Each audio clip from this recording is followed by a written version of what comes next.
And Lily, is there any other logistics I'm forgetting?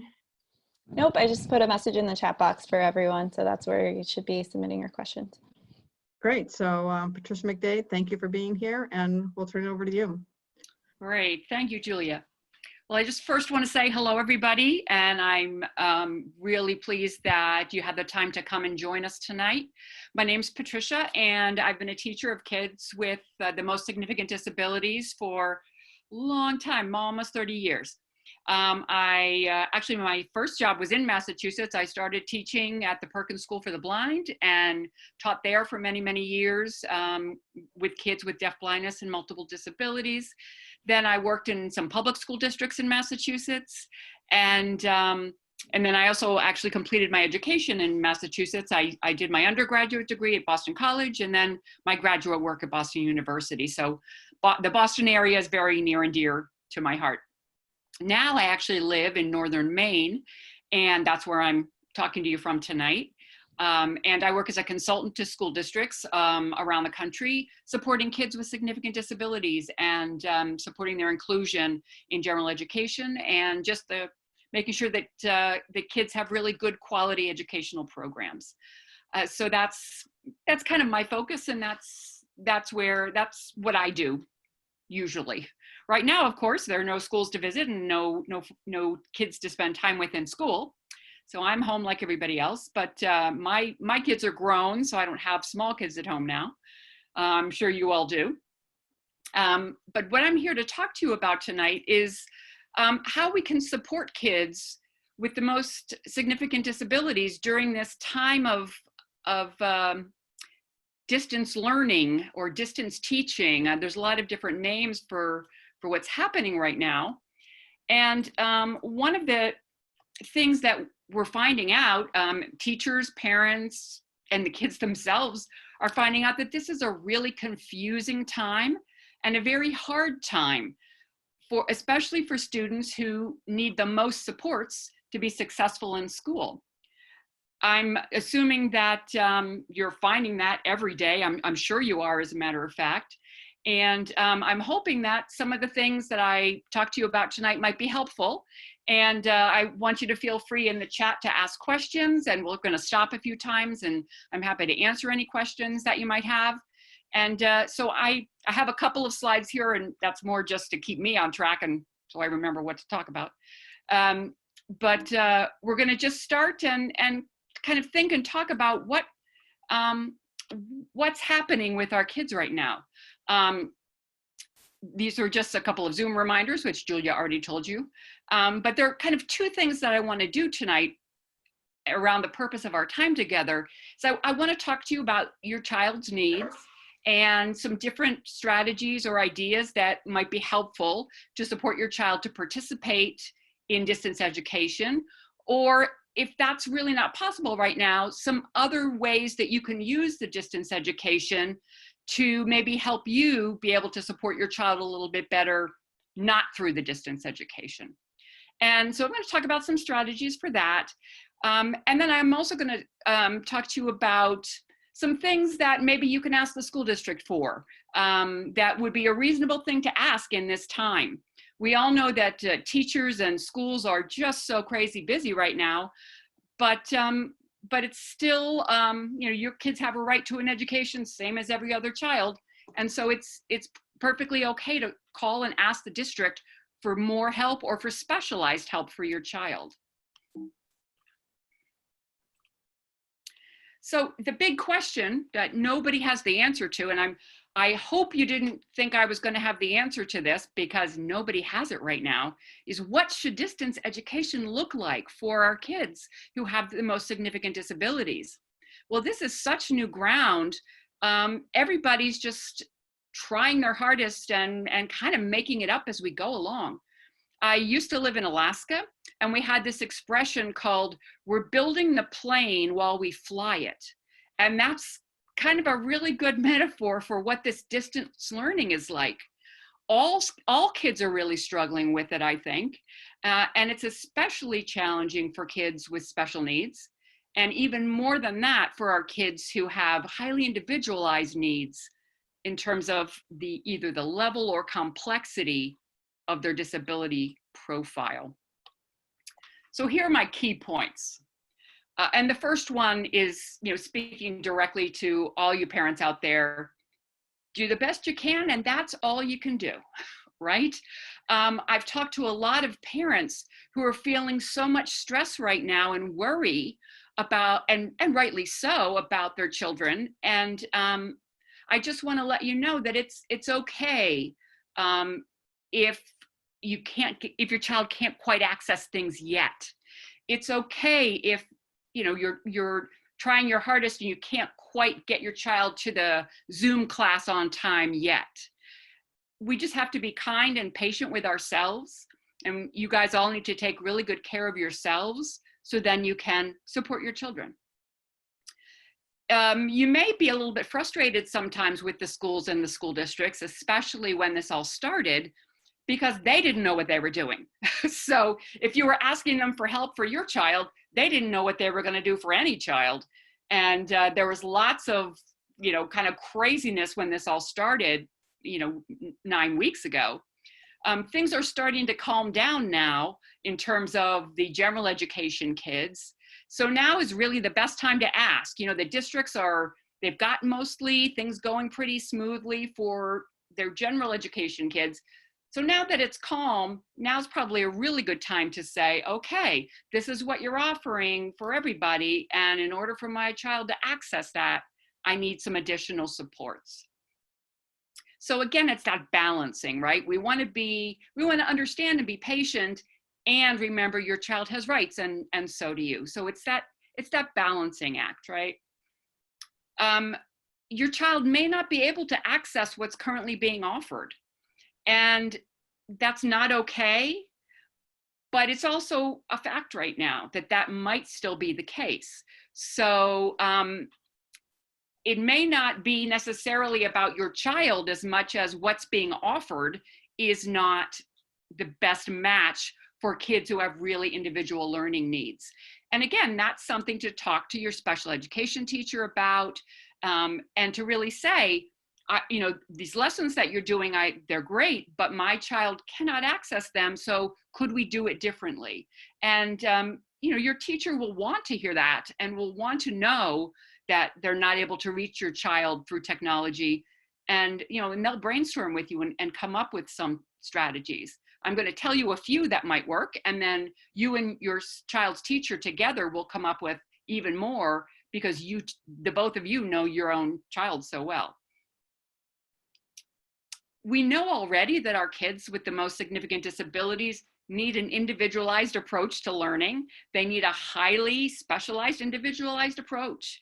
And that's not what people are putting out right now on distance learning. So it's just not a good match. It doesn't mean we can't make it better, and we can. We can make it a lot better if we just sort of think about, okay, it's not working now, but it can work. We just have to think about how to make it work better. I truly believe that every child can participate in some way in distance learning. It might look different. It might be for a different amount of time, but all of our kids will be able to participate if we can provide them with the right supports and the right kinds of distance learning. So again, it's really about access. And we talk about access a lot with our kids with significant disabilities. We talk about access to general education classroom, access to general education curriculum, access to friends and peers. And this is no different.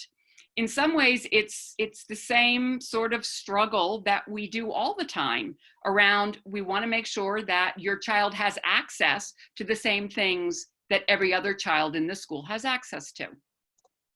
We know, one of the things that we do know, we don't know much in terms of research right now. One of the things we do know is that distance learning is a struggle for many, many, many kids with many kinds of disabilities.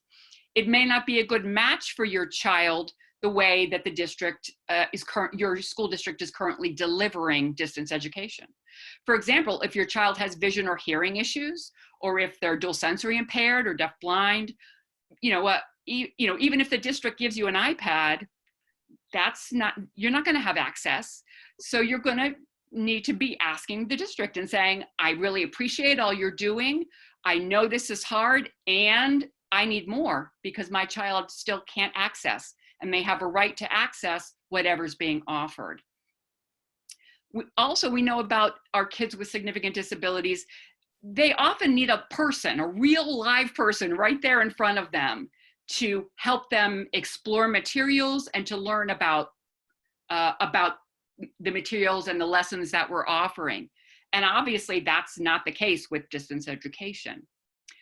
We also know that our kids with significant disabilities may need a total communication approach in order to learn and in order to understand what's going on in an interaction and in a lesson. So they may need to have sign language and speech and visual pictures, visual supports, and they may need hand over hand sign if they're deafblind. And those kinds of things are very hard to deliver right now via distance. So it may help, if your child is not getting what they need right now, it may help to think about what specifically is the barrier. Is it because your child has vision and hearing issues, or is it some other specific issue? So when you contact your special education teacher, the more specific you can be about what the barrier is, the faster and easier they'll be able to help you. So you might have to do a little detective work too to figure out, is it the vision? Is it the attention? Is it the communication? What exactly might be the barrier? And again, you might not know, but you can always take a best guess. And then you and the teacher have somewhere to start in your conversation. During this time, I'm working with a lot of teachers as well. And they're as upset as a lot of you are about how hard it is for some kids to connect through technology and to engage in distance learning. And they're working really hard too to try to find new ways that the distance learning through an iPad or through a computer screen can be more interactive and can allow for more social interaction for kids that might need that in order to be motivated to participate. We know that our kids with significant disabilities need a lot of motivation and a lot of support for their attention, to pay attention. And very often that's in the person that's with them. We use lots of energy, and we use a voice that's got a lot of focus to it, and we use some upbeat language, and we are really excited and enthusiastic when we're trying to support a child to maintain their attention on what we're teaching. And that's super hard to do across Zoom, at least so far it is. I think that between parents and teachers, we're going to find out a lot of really super new strategies at this time, even though while we're going through it, it's really stressful, and I know it's very, very hard. We've gotten a few questions come in. Is this a good time for a break? Sure, absolutely. Okay, I'm also going to launch a poll here. This is an anonymous poll, but if we could get your feedback from everyone, that'd be great. Okay. All right, our first question is, what if even after speaking with your district, they will not provide teleconference services or therapies that are geared to your severe special needs student? Well, then I think you call Mass Advocates. Right now it's challenging. Districts are really struggling, especially if it's a big district with lots of kids. And it may be that, and my guess is that people who are administrators in school districts often don't really understand the specificity of the needs of our kids, and they really don't get what do you mean you need a specialized thing? This is what we're doing for everybody, and we gave you an iPad. Isn't that all that you need? So, I mean, I think finding different ways to ask. As I mentioned before, the more specific of a thing you can ask for, the better. So that you can, if you ask for just a very specific thing, joining up with another parent. Maybe if the district is, for example, not offering speech services, perhaps if you and 2 other parents work together, the district might be willing to provide a speech therapist for 3 children at one time. So maybe you could do a group Zoom together. I think right now it's about negotiation and really trying to hear their stress, but then also just keep slowly and surely asking for what you need. And then at a certain point, if they aren't responding, then you take that next step and you call in an advocate. You talk to some other parents, you talk to some parent groups, and you find out what are the next step strategies. And they're different, I think, in different school districts, and they're different people you might ask. So, I mean, that's the approach I would take. Just to jump in, I think there's 2 parts to that question, and you've really touched on both of them, Patricia. One is, if you feel that there's advocacy needed, I think the approach that you laid out makes a lot of sense. Lilia will provide the information for our helpline, because our helpline, we can also, based on the individual circumstances that you're facing, give you some different tools and advocacy steps. Communicating directly with the district, as Patricia said, is so important, because you're seeing the barriers that your child is facing, and they have to have that information in order to figure out how to provide the access. So I think there's the legal part of it, which we can definitely help with. But I think the other piece of it that you have been talking about is, how do you figure out what the solutions are to provide access? I mean, Right. Even if kids are getting telespeech therapy, that doesn't mean they're necessarily engaging in the speech therapy. Right. And so are there other tools that you might suggest to families about, parents have so much expertise about their kids, but how do they share the data in their information? Should they be taking videos to show the school what happens when they try to access it? Or how do they give the information needed to creatively figure out how to remove the barriers? Any other thoughts about that? I mean, I always start with a conversation, and I always kind of start locally, so as close as possible to the source. So I would start with a special education teacher that sees your child every day, and really talk to that person and schedule a meeting. I know that some of the teachers I'm working with in Lawrence, for example, they have a schedule posted, and the parents just can come and sign in for a meeting time. And again, that's not a distance learning slot for your student, or for your child, excuse me, but that's a time where you can just sit and talk about these things and work together to figure it out. Parents are the most important expert on their child, but since you don't spend time in school every day, the teacher has a lot of good strategies to share. So it's a matter of setting that time up too. And again, the thing we are challenged about is time, right? It's hard to find that free time right now, especially if you have other children and your child with significant disabilities. But some teachers I know are willing to do things later in the day to support families. So I would ask your special education teacher if you could schedule a phone meeting. And so rather than just emailing or calling, email them and say, I'd really like to talk about my child needing access or accessing what's happening. I'd really like to talk to you about that. Can we schedule a 30-minute Zoom or a 30-minute phone conference about this thing? And most special education teachers will be so happy to do that, and might have some really good ideas. I can give you some general strategies, but the person who knows your child is going to be able to give you the best strategies, I think. So that's kind of the approach that I would take with that. That said, there are some things that we know can help a little bit around, for example, around how to use Zoom. We know that some kids, a lot of schools and teachers are using Zoom classes or Zoom live classrooms for students. And a lot of kids really struggle with that. Either they can't pay attention long enough, or it seems too strange for them that their teacher is in the iPad, and what does that mean? Or I was talking to a parent the other day, the child is so used to using the iPad for games and playing that trying to use it for something else is really hard. So if that's a struggle, you could ask the special education teacher to do a couple of things.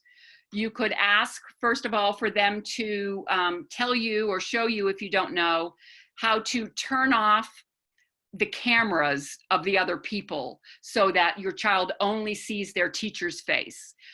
So that there's not, right now, if you're, the way I'm looking at my screen, I see lots of faces and I see slides and I see the chat open. So just that kind of thing, helping your teacher to know to use some of the settings on her side and to show you how to simplify the screen as much as possible. That's kind of one simple thing that you can do. I was talking to teachers today about filming or recording their teaching sessions. Now you have to be careful because a lot of districts won't let you record something. If you're a teacher, you can't record other children.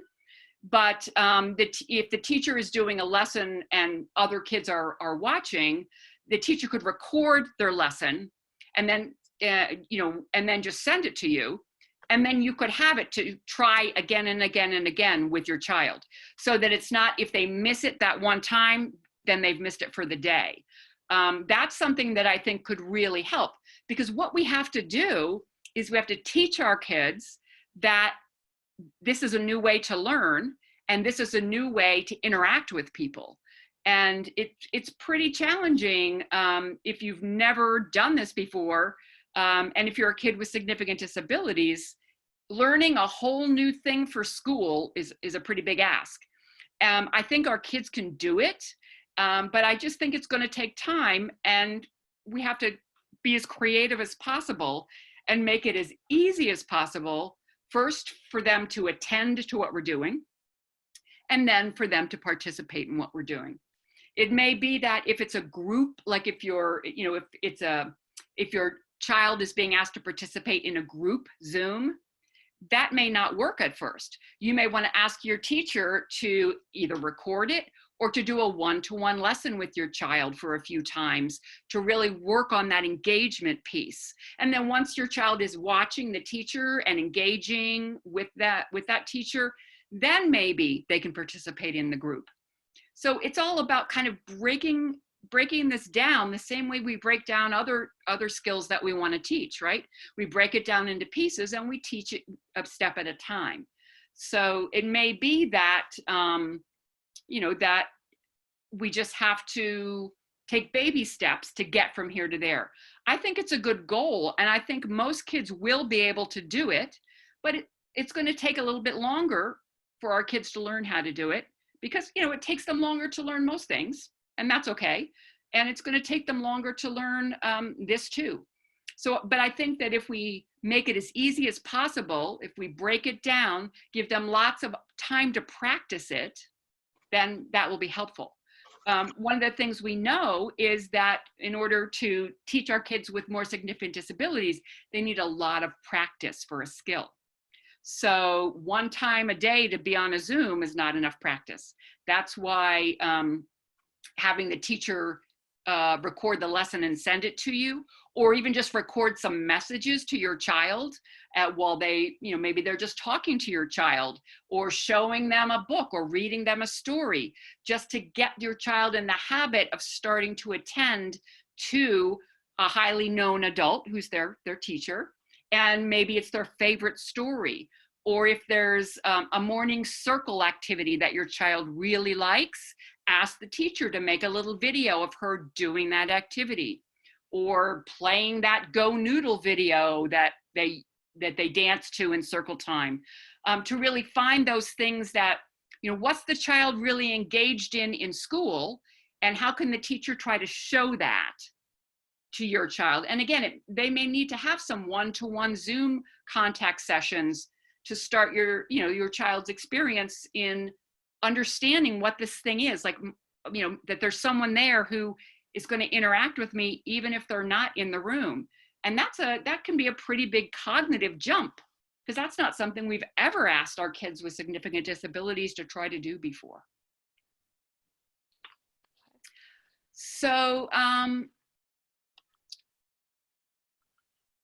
there are a couple of things we know that our kids need in order to engage in any education, but they become even more pivotal when it comes to distance education.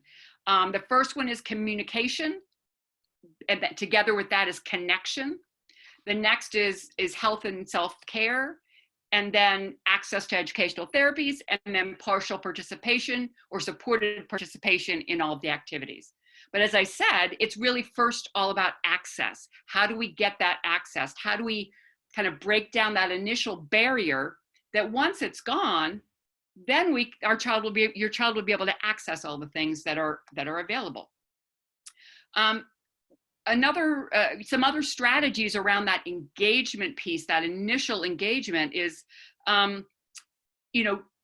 if they have a favorite friend, or if they have, a brother and sister who's their favorite person, do a FaceTime between your child and their big brother, or your child and their auntie or grandmother, so they could just start to understand this idea of looking and interacting with someone who's on a screen. Any way that we can figure out how to take something they like, a person they love, and put them on the other side of the screen, that will help the children to really start to make that connection. And again, when kids run away, when they don't want to do this, when they get upset, they're not really angry. They're just so confused that it comes out sometimes as anger or as running away. And so all of these ways to give them opportunities to practice and to start to understand that, yes, I can communicate, I can interact with someone who's on a screen, that's a new thing for them, and they're going to need lots of practice and lots of motivating practice, right? So it has to be someone they really like doing or showing them something they really care about to help them start to break through that initial barrier. It's the first barrier, but it's the biggest one.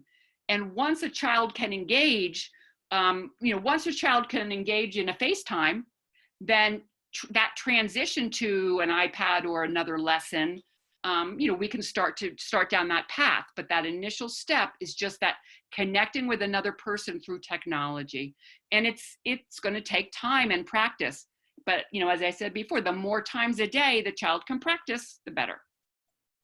So again, friends and family, teachers and therapists that are favorites of the child or that the child really likes, have them send a video message that your child will look at, or do like I said, a little mini lesson and record that and send it so you can play it many times for your child. Those kinds of things teachers will be very willing to do, and they will help your child to kind of bridge that gap into their understanding of distance technology. And once the child can engage with another person across distance technology, then they'll be able to learn, but through distance technology. But first is that engagement piece that's so critical. Another piece, or especially if we're thinking about kids with significant disabilities that include physical disabilities, positioning might be a big part of how we can help a child access a tool like an iPad or a laptop.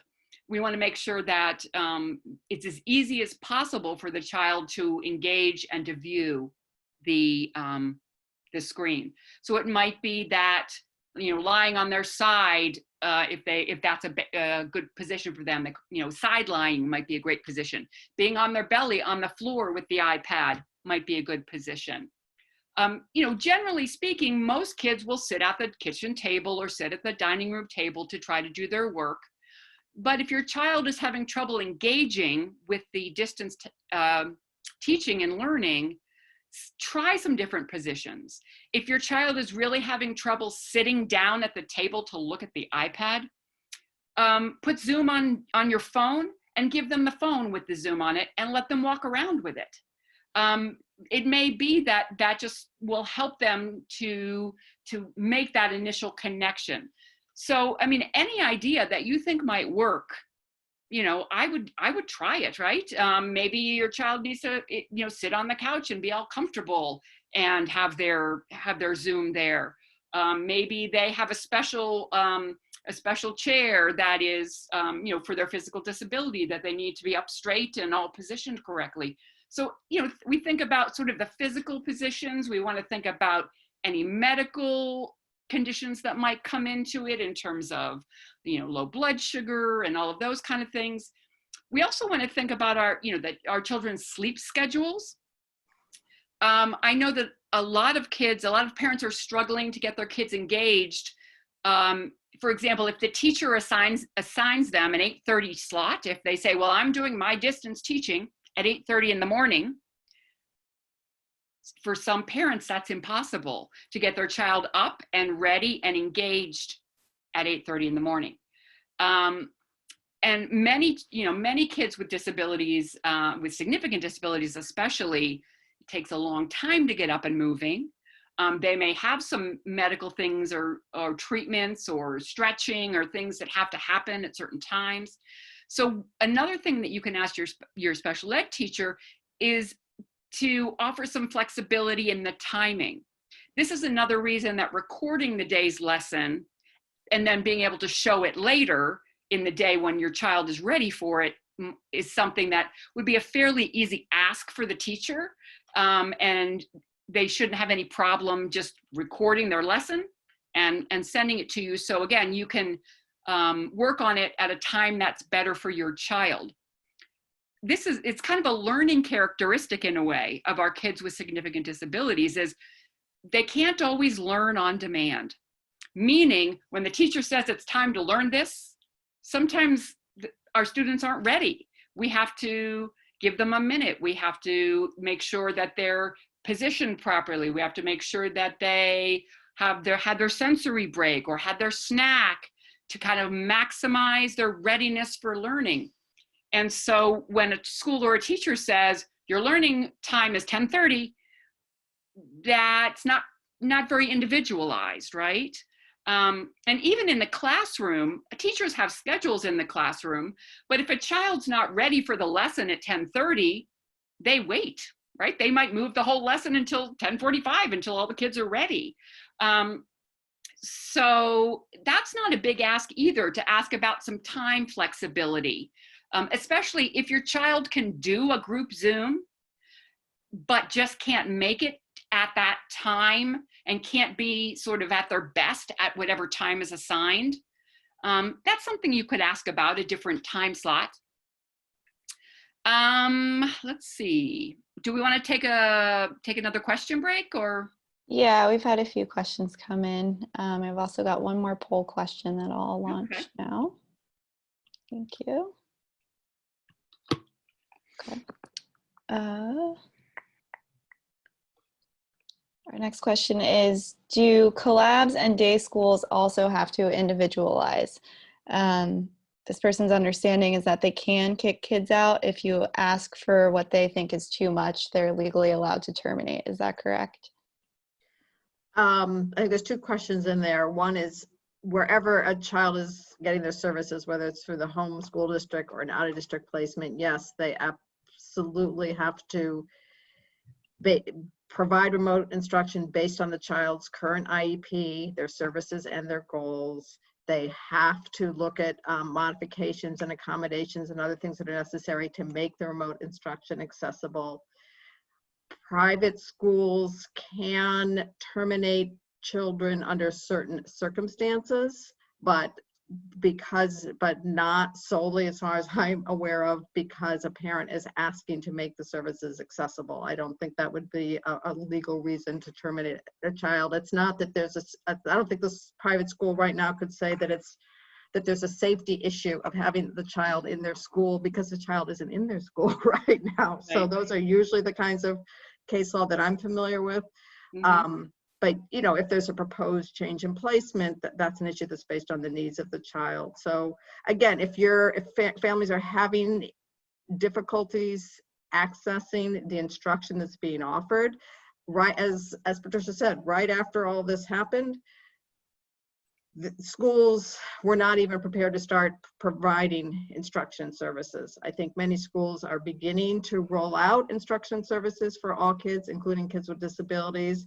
But what we're hearing from families that we're in touch with is it is just the way Dr. McDaid was saying, it's not always being individualized in a way that can make it accessible. So the bottom line is all school districts need to be doing this. It is all school districts are trying to figure out how to do this because it's never been done before. We've never had a pandemic before. And the more that you're communicating with your district and advocating when necessary, the more likely you'll creatively figure out how to enable your child to learn to their potential. Absolutely. Absolutely. Thanks, Julia. We have a couple more questions. Sure.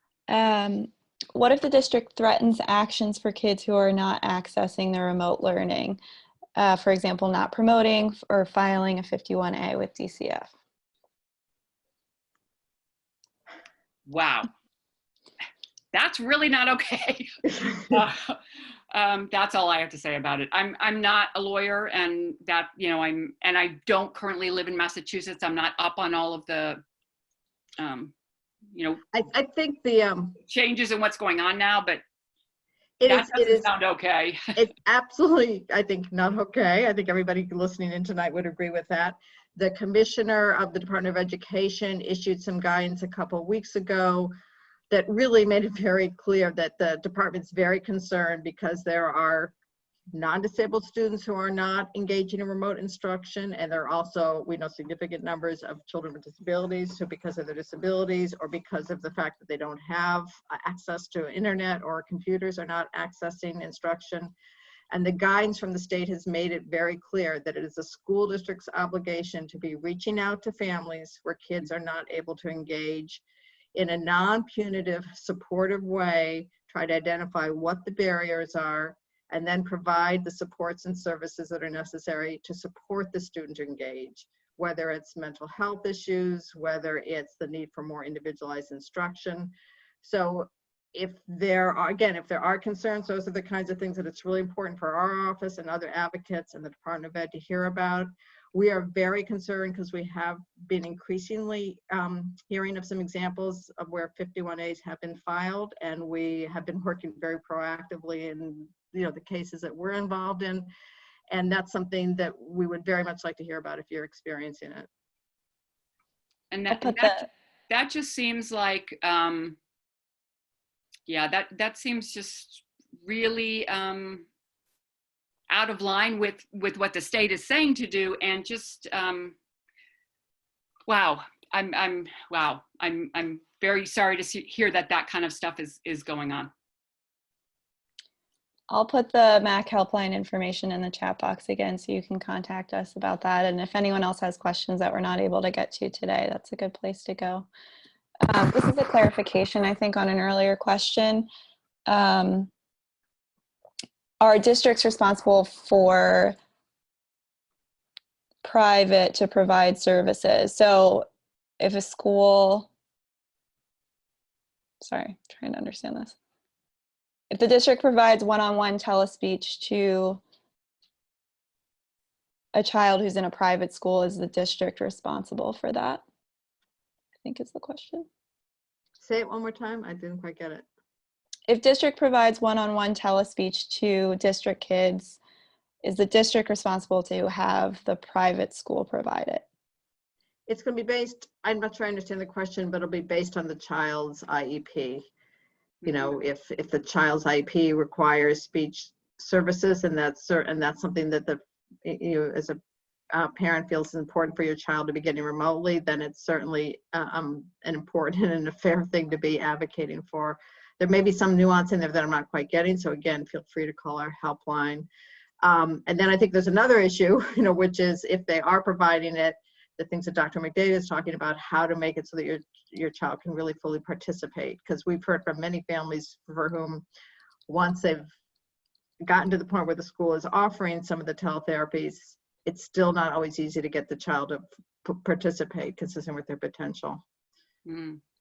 Well, and most, in Alaska, when I lived there, speech therapists knew how to do teletherapy with kids because they did it all the time.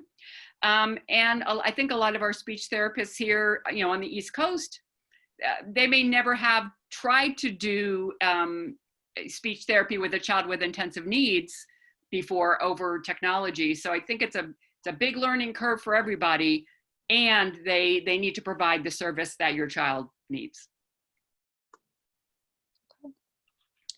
Our next question is, how are districts going to transition back if they intend to open in September? I don't know if you can answer this at this point. That's what in the old days we used to say, that's the $64,000 question.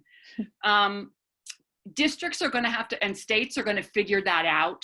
They're going to figure out what it looks like at the state level, what it looks like at the district level. And then what I think about is, how are we going to help our kids to make this transition back? How are we going to help the kids to be ready to be back in a regular school day again? And I think that's something also to talk to your special education teacher about as that starts to get closer and closer to being a reality. There are also a group of kids that I am thinking a lot about, is kids who were transitioning this year. For example, a child who was transitioning from elementary to middle school, and the teacher had lots of transition activities planned for them. They're going to go visit the middle school and meet the new principal and their new special education teacher. And now it's just going to be time for middle school with no transition activities. That's something to really think about too, if your child is in that situation, to build a transition plan and build that into this back to school transition. Because for some kids, it's not just back to school after a long time, it's back to a whole new school or a whole new grade and new teachers. And I just to second what you're saying, Patricia, I think it's not known. I think everything's on the table right now at the state and the local level as they're trying to figure out, are schools going to open, and what is schools going to look like when they're going to open. I don't think we can assume they're going to open up fully. Are they going to be partial schedules? How are you going to deal with social distancing? Are kids going to need to wear masks? And so there's so much for families right now. There's always so much for families when you have kids with disabilities and you're trying to get the services they need. And it's exponentially more right now. So at the same time as you're trying to deal with whatever happens with extended school year services, absolutely, the school is going to have to hear from you in terms of how to make the transition successful. We saw, I can't remember the numbers, but many of the families on this chat right now have kids with autism for whom transitions, as well, the way Patricia was talking about, can be need very individualized approaches. Mm-hmm. We know that the sensory issues around masks if they do require masks for children, we don't know if they are. Absolutely. But whatever the issues are for your kids, it's going to be really important as your district's plans become known, is to make it clear as you can, since you are the expert about your child, about what your child's going to need to make the transition as successful as possible, addressing their specific disability related needs. Absolutely, absolutely. And again, this is uncharted waters. It could be, I've heard, people talking about schools might reopen and then have to close again. So we just can't predict what's going to happen. So, I think honestly, when I've been talking to families and parents and teachers, the most important thing is to just support ourselves, support each other, to be okay, to be happy, to be healthy, to be engaged with our families and our friends, be it, safe distancing, etc. But to really just take a breath and just sit with some of it. And it's very hard when we don't know, especially because one of the things we know our kids need is a lot of planning ahead of time. And when we don't know what we're even planning for, that's scary and it's frustrating. But just know that, there are a lot of supports out there. There are lots of people who will be very willing to help. And you just, you need to be comfortable. Hopefully you are comfortable calling your teachers or calling your school principal or calling other parents and saying, I'm not sure what my child needs, but I know they need something. Can we figure it out? So it seems like our time is up. Is that correct? We're at 8:47, yes. Okay. Do you have time for one last question? Of course. I mean, I'm fine. I just want to respect the time frame here. Yeah, so we've had a few questions about, and this comes up, I think, each week. If you've spoken to your teacher already, who can you go to if you're getting pushback? Julia, maybe can you go through just kind of who people can talk to if they're having issues with the school? Sure, and Patricia, jump in as well. But I think it would be the same way you would approach it if schools were open. You know, we would, any family who calls our helpline, you know, I mean, usually by the time families have called our helpline, they've first tried to talk directly with the child's teacher. And a lot of times, you know, it's the teacher themselves are not able to fix something. It requires support of people beyond the teacher. So you can go to your team leader, you can go to the special ed director, you can go, you know, at any point you can call an advocate at Mass Advocates for Children or other place to help you. At a certain point, if it's, you know, time is always of the essence for your child. That's what's so frustrating right now with all these weeks and months, because you're watching your children, many kids are regressing, right, as they're not getting the services that you need. So at a point where things do not look like the school district's being responsive, you can touch base with an advocate, you can file a complaint with PRS, the same with the state. Those are all options that our helpline can help you with. We have found that, well, a lot of school districts are responding when we're able to help parents support them in terms of how to frame the issue. So I don't think all things are going to require the complaints be filed. I think districts are trying to figure this out, but all the same options are still available. And the state has been really clear that the federal and special ed law still has to be adhered to as much as is possible, and districts are learning more and more how to provide these services. And I think it's clear that we have experts like Dr. McDaid who are really creatively trying to figure out how do you provide the support so that all kids can access what's being offered right now. I wish I could say differently, but I think this is clearly going to be going on for a while.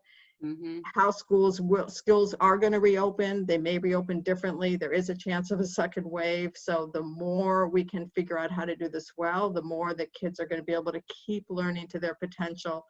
I saw a lot of questions come in about, you know, the scheduling when parents are working and can't be there. And those are all kinds of questions we could answer in a more individualized way than we have time to tonight. Dr. McDaid, anything you want to say before we wrap up? And we thank you for all your time. Oh, yeah, sure. I just want to say, you know, kudos to everybody out there. This is really hard. It's unprecedented. We've never experienced anything like this before. And just know that there are people out there who have your back, and people out there like me or Julia and other folks who are ready to help and are working hard to try to figure out how to do this well for kids who have more complicated learning needs. And I also appreciate everybody's time, and I appreciate you all being here tonight. Thank you everybody for joining us tonight. Thank you so much, Patricia. It's been really helpful to learn from you about how to start creatively addressing these issues, and we will try and answer any other questions we get from the helpline. And we are really lucky that you and folks like you are on the front line on this new kind of scary frontier we're all in. So thank you. Have a good evening. You too. And see you next week. All right. Thank you. Thank you, everyone. We're going to keep the chat box open for just another minute or so. If you have suggestions for future topics, we're doing these chats every week, every Thursday at 8 p.m. Please drop your suggestions in the chat box there.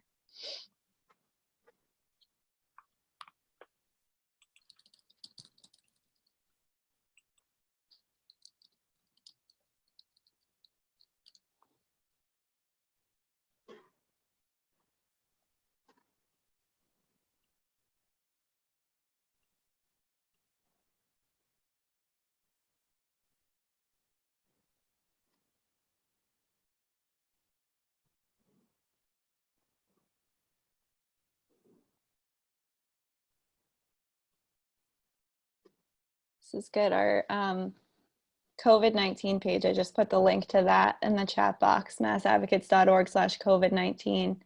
There's some resources there, and we're actually revamping that page now. So I think some of these ideas might be helpful for us as we put that together. Speech therapist.